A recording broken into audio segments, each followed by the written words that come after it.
আপনি জানেন একটা ধর্ম চেঞ্জ করা, একটা ফেইথ চেঞ্জ করা, এটা কত বড় সিদ্ধান্ত। এই যে কিছুদিন আগে আমেরিকান এক পপ স্টার কালেমা পড়ছে না, বাপদাদার ধর্ম, বয়স 30-40, এতদিন যে ধর্ম মানলাম এটাকে চেঞ্জ করে নতুন ধর্মে কনভার্ট হয়, এটা কত বড় সিদ্ধান্ত। Could you imagine that?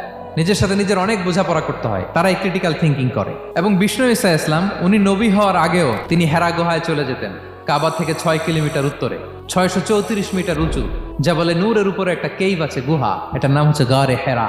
ওখানে বসে বসে তিনি এই চিন্তা করতেন। ওই নির্জন গুহার মধ্যে উনি যখন চিন্তায় মগ্ন ছিলেন, আল্লাহর সৃষ্টি শৈলী নিয়ে চিন্তা করতেন, ঠিক ওই মুহূর্তে, অন্তিম মুহূর্তে ওই মাহেন্দ্রক্ষণে নাজিল হয়েছে ইকরা বিসমি রাব্বিকাল্লাযী খালাক, read in the name of your lord who has created, পড়ো তোমার প্রভুর নামে যিনি তোমাকে সৃষ্টি করেছেন, শিক্ষা দিয়েছেন। তার মানে নবী হওয়ার আগে বিশ্বনবীর ইবাদত ছিল চিন্তার ইবাদত।